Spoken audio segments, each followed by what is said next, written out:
190 million pound case के फैसले में मुसलसल ताखीर पर आज इमरान खान ने एक नया दावा कर दिया है और हुकूमत पर इल्ज़ाम आयद कर दिया है कि फैसले में ताखीर इसलिए हो रही है ताकि 26वीं आईनी तरमीम के तहत इस्लामाबाद हाई कोर्ट में नए जजेस तैनात करके नए बेंचेस बनाए जाएं और फिर 190 मिलियन पाउंड केस की अपील उनके सामने लगे। इमरान खान ने मजीद कहा है कि अडियाला जेल में समाअत 11 बजे से पहले कभी नहीं हुई, लेकिन कल जज साहब सुबह सुबह आ गए। उस वक्त मैं नाश्ता कर रहा था, मुझे बुलाया गया तो मैंने कहा कि मेरे वकला आ जाएं तो मैं भी आ जाऊंगा, मगर थोड़ी देर बाद मुझे पता चला कि जज जा चुका है। इमरान खान ने यह भी कहा कि वो अपने सियासी कारकुनों पर तशद्दुद के खिलाफ अक़वाम मुत्तहिदा को ख़त लिखने जा रहे हैं। मगर सबसे अहम बात यह है कि इमरान खान ने आज 190 मिलियन पाउंड केस के फैसले में ताख़ीर को आला अदलिया में तैनातियों से जोड़ दिया है। और ये इस लिहाज से भी दिलचस्प है कि 17 जनवरी यानी जुमे को सिर्फ 190 मिलियन पाउंड केस के फैसले की तारीख ही मुकर्रर नहीं है, बल्कि 17 जनवरी को इस्लामाबाद हाई कोर्ट और बलूचिस्तान हाई कोर्ट में एडिशनल जजेस की तैनाती के लिए जुडिशल कमीशन ऑफ पाकिस्तान का इजलास भी होने जा रहा है। इस्लामाबाद में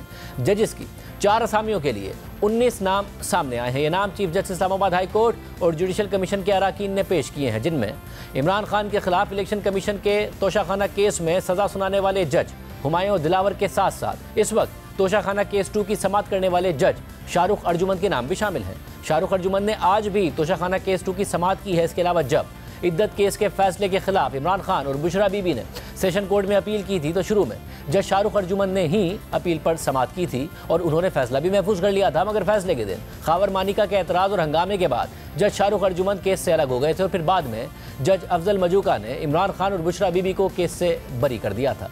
अब 17 जनवरी को जुडिशल कमीशन का अहम इजलास होगा। साथ ही उसी दिन 190 मिलियन पाउंड केस का फैसला आने का इम्कान है। एहतसाब अदालत के जज नासिर जावेद राना ने आज 13 जनवरी की समाअत का हुक्मनामा जारी किया है।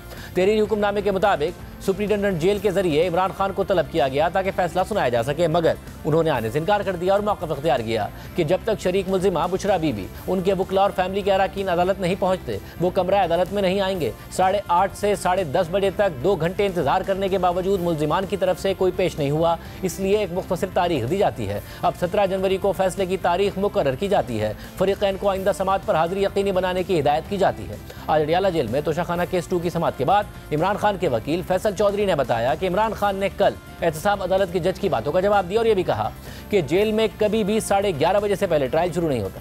आज इमरान खान साहब ने कल की जो जज साहब की तरफ से एलिगेशन लगाए गए और कहा गया तो उसका जवाब देते हुए उन्होंने ये कहा है कि क्योंकि जेल में हमेशा से 11:30 बजे 12 बजे से पहले ट्रायल शुरू नहीं होता और ट्रायल का एक वक्त मुकर्रर है और ये ट्रायल जो है कभी भी सुबह 9 बजे स्टार्ट नहीं हुआ। तो जज साहब की तरफ से ये कहना कि जी फलां पेश नहीं हुआ और फलां मैं 2.5 घंटे इंतजार करता रहा, तो ये बात को रिकॉर्ड के मुताबिक दुरुस्त नहीं है। आज इमरान खान साहब ने अल-कादर का पोस्टमार्टम किया और उन्होंने ये सवाल किया है और हम ये सवाल आज साबिक़ वज़ीर-ए-आज़म या नवाज शरीफ से पूछेंगे कि उनके बेटे हसन नवाज ने 9 अरब की प्रॉपर्टी 18 अरब रुपए में सबको क्यों बेची। 9 अरब रुपए जायद के जो अमाउंट थी वो किस खाते में ली गई। नवाज शरीफ के खिलाफ ये FIR है। सबसे बड़ा सवाल जो है वो ट्रांजैक्शंस में ये आता है कि एक 9 अरब रुपए की प्रॉपर्टी 18 अरब रुपए में क्यों बेची। इसका जवाब हुकूमती जमात देंगे। इमरान खान साहब ने इस बात का भी ऐलान किया है कि वो इंसानी हकूक़ की तंजीमों को एक लेटर लिखेंगे। आज सलमान राजा, अली जफर, गौहर खान और अपनी लीगल टीम को उन्होंने ये हिदायत जारी कर दी हैं।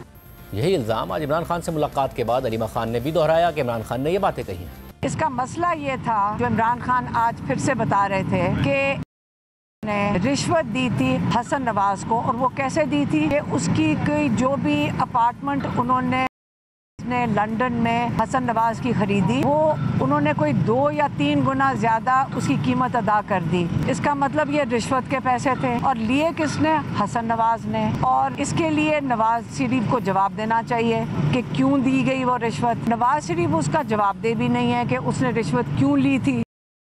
उसने कुछ किया ही होगा तो ली होगी ना। जो फाइन लगा था के ऊपर वो सहूलतकारी थी आसिफ अली जरदारी की। तो अब जब ये दोनों बीच में है, सजा किसके लिए बन रही है? इमरान खान की। सहूलतकार जिसको आपने इमरान खान को कह दिया है, तो इसके अंदर जब पूछेंगे कि किस चीज की सहूलतकारी की गई तो बात तो चली जाती है नवाज शरीफ के ऊपर। जो असली जुर्म हुआ है वो रिश्वत देने और लेने का हुआ है। वो भी कह के चुके हैं कि मुझे बस जब ये क्यों डिले कर रहे हैं, ये सजा सुनाएं, उसके बाद हम इसको केस को हाई कोर्ट में लेके जाएं और ताकि पूरे पाकिस्तान को क्या सारी दुनिया को पता चले दिलचस्प बात यह है कि अब से 5 साल पहले भी जब यह मामला सामने आया था तो हमने शहजाद अकबर साहब के सामने ये सवाल रखा था, तो देखिए उन्होंने क्या जवाब दिया। प्रेस रिलीज में हसन नवाज का जिक्र नहीं है, मगर आपने अपनी प्रेस रिलीज में किया और आज आपने वैसे भी कहा कि ये थोपा गया साहब को, तो कम से कम आप बरतानिया को ये नहीं कह सकते कि भाई वन हाइड पार्क प्लेस आपसे तो ले लिया मगर हसन नवाज से ने लिया था और उन्हें थोपा गया था, तो जरा ये तो पता करें कि हसन नवाज ने ये कैसे बनाया था और उसके वो मीन्स जस्टिफाई करते या नहीं करते, अनएक्सप्लेन्ड तो नहीं है उनकी, और वो भी हमारे हवाले किया जाए क्योंकि उनके पास पैसे कैसे आए थे खरीदने के। इस वक्त I am not at liberty to say कि इस इश्यू को लेके पहले वाले एपिसोड के ऊपर क्या काम हो रहा है, वो जब चीज़ें सामने आएंगी तो वक्त आने पे वो भी आ जाएंगी। लेकिन आपका वो सवाल बिल्कुल ठीक है कि ये एक ट्रांजैक्शन का सिर्फ एक हिस्सा है। इस ट्रांजैक्शन के पहले का भी हिस्सा था वन हाइड पार्क। अगर आप देखिए तो सबसे पहले हमारे सामने वो पनामा वाली रेवलेशंस जब हुई और मुख्तलिफ कंपनीज का आया तो जब चीज़ें सामने आई। एवन फील्ड में तो ये रहते हैं, अभी नवाज शरीफ साहब भी वहीं जाके रह रहे हैं, उसके ऊपर तो पाकिस्तान की कोर्ट का एक फैसला भी है। कम से कम आप उस पर नहीं कह सकते एनसीए को कि भाई आप देखें कि ये जब हसन नवाज ने खरीदा ये अपनी वेल्थ को एक्सप्लेन कर सकते हैं या नहीं कर सकते, क्योंकि के ऊपर तो पाकिस्तान में आप लोग इस तरीके से नैब की कोई इंक्वायरी इन्वेस्टिगेशन कर भी नहीं रहे थे, इतना कुछ पकड़ा गया उनके ऊपर, इतना कुछ पाकिस्तान में हो रहा है, वहां क्यों नहीं लिख देते उनको? आपका टाइम भी बच जाएगा, पाकिस्तान भी आगे बढ़ेगा, पैसे भी वापस आ जाएंगे, क्योंकि आपने कहा आज के मैं तो चाहता हूं बस पैसे वापस आए।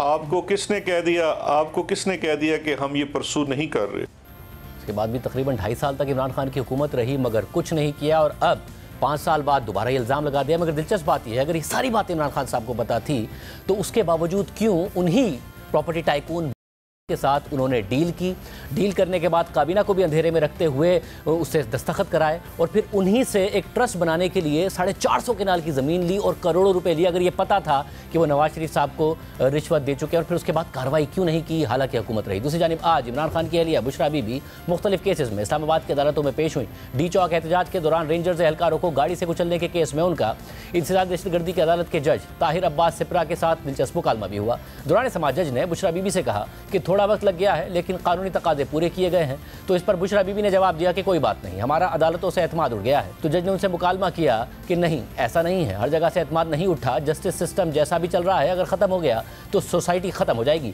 आप मेरे पास कचहरी में भी पेश होती रही हैं। इस पर बुशरा बीबी ने कहा कि ट्रायल के दौरान मैंने जजिस को बीमार होते और कांपते हुए देखा है। एक जज साहब का ब्लड प्रेशर 200 पर गया लेकिन उन्होंने हमें सज़ा सुनानी थी। मुल्क में कानून है लेकिन इंसाफ नहीं है। बुशरा बीबी ने मजीद कहा कि इमरान खान जेल में आइन की बालादस्ती के लिए कैद हैं। हमारे साथ जो हुआ है इसके बाद कानून से एतबार ख़त्म हो गया है। इसके बाद अदालत ने इस केस में 7 फरवरी तक बुशरा बीबी की अबूरी जमानत मंजूर कर ली। इसके अलावा इंसदाद दहशतगर्दी अदालत के दूसरे जज ने डी चौक एहतजाज के 13 मुकदमात में 7 फरवरी तक बुशरा बीबी की जमानतें मंजूर कर ली। मगर यहाँ भी दिलचस्प सूरत हाल सामने आई। दौरान समाअत वकला की जानिब से बुशरा बीबी के सादा कागज़ पर दस्तखत और अंगूठा लगवाने पर जज ने बरहमी का इजहार करते हुए कहा, हर जगह कहते हैं कि VIP प्रोटोकॉल मिले, ऐसा नहीं हो सकता। मैंने आपको इंतजार नहीं कराया, मैं फैसला लिखवा रहा था, वो छोड़कर आपकी जमानतों पर समाअत कर रहा हूँ। जब अदालती हुक्मनामा निकलेगा उस पर मुल्जिमा के दस्तखत और अंगूठा लगेगा। इसके अलावा आज सेनेट का हंगामा खेज इजलास हुआ जहां हुकूमती वज़रा की तकारीर के दौरान अपोजिशन अरकान वज़ीर आज़म के बताए हुए तरीके पर एहतजाज करते रहे, फिर बाद में वॉकआउट भी किया।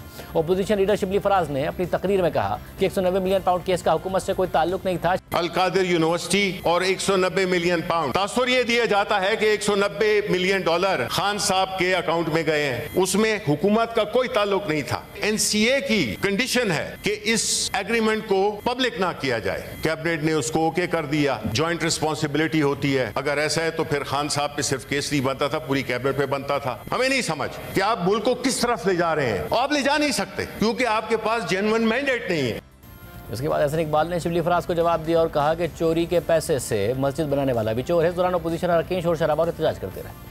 दुनिया का वो कौन सा मुल्क है जो वजीर आजम को सस्ता तोहफा देता है और वजीर आजम के सिक्योरिटी गार्ड को, वजीर आजम के MS को महंगे तोहफे देता है। दूसरों से आप रसीदें मांगते थे और अपनी रसीदें सारी आपकी जाली निकली। अगर आप 64 अरब रुपया पाकिस्तान के गरीबों का खाओगे, पाकिस्तान के नौजवानों का खाओगे और फिर अल-कादिर यूनिवर्सिटी के पीछे छुपोगे तो जनाब चेयरमैन, चोरी के पैसे से मस्जिद बनाने वाला भी चोर है। सीरत की यूनिवर्सिटी किसी चोरी के पैसों की नहीं मोहताज है, नहीं मोहताज है। इनका ये इस्लामी टच इस चोरी के ऊपर नहीं चलेगा। इस इस्लामी टच के साथ इनके डाके की वारदात नहीं छुप सकती, जितना मर्जी शोर मचा लो। परसों हुकूमत और पीटीआई के मुज़ाकरात की तीसरी नशिस्त होनी है, जिसके बारे में पीटीआई वाज़ेह कर रही है कि अगर तीसरी नशिस्त में जुडिशल कमीशन नहीं बनाया गया तो मुज़ाकरात आगे नहीं बढ़ाएंगे। इमरान खान ने मुज़ाकरात के लिए 31 जनवरी तक का वक्त भी दिया हुआ है। आज इमरान खान से मुलाकात के बाद पीटीआई के चेयरमैन बैरिस्टर गौहर खान ने कहा कि 16 जनवरी को मुज़ाकरात में जाएंगे और तहरीरी शक्ल में मुतालबात पेश कर देंगे। खान साहब सिर्फ ये एक्सपेल करना चाह रहे हैं कि हमारी डील शील नहीं हो रही, जिसकी बिना पे आपका जजमेंट डिले हो। मुज़ाकरात के लिए 16 तारीख के लिए कमेटी को बुलाया है। हमारी टीम इंशाल्लाह ताला जाएगी। हमारे जो 2 मुज़ाकरात है, खान साहब ने उसकी इजाज़त दी है, वो हम इन राइटिंग देंगे। और पहले मुतालिबा जो हमारा है कि कमीशन का क़याम हो, उस पर हम जोर देंगे कि इब्तिदा आप यहाँ से कर दें और जो बाकी असीरान की रिहाई है वो रिहाई भी होनी चाहिए। कोई डील नहीं हो रही, मुज़ाकरात वही हो रहे हैं जो इस वक्त गवर्नमेंट के साथ हमारे हो रहे हैं। In any case we want to give it a try और काशियसली उम्मीद करते हैं इंशाल्लाह ताला की कोई बेहतर हो।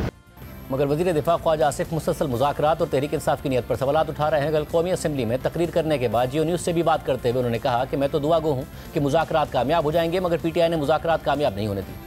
ये ऐसी टारगेट कर रहे हैं। मैं तो दुआ कहूँगा मुज़ाकरात कामयाब हों, अगर 2 नंबरी हो रही है फिर भी कामयाब हों। खुदा न खास्ता कोई बद्दुआ नहीं देना चाहता, बिल्कुल कामयाब हों। लेकिन मुझे एक कोई बता दे, एक आर्गूमेंट दे दे इस हक में कि ये मुज़ाकरात जो है कामयाबी की तरफ जा रहे हैं। जब मैं ये कहता हूँ कि नजर नहीं आ रहा हो, कहते हैं देखो जी मुखालफत कर रहे हैं। उन्होंने मुज़ाकरात कामयाब नहीं होने देने पीटीआई ने। वो बंदा लब रहे तेने जिदे उत्ते मलबा सुट देन के जी एनी वजह नाकाम हुए।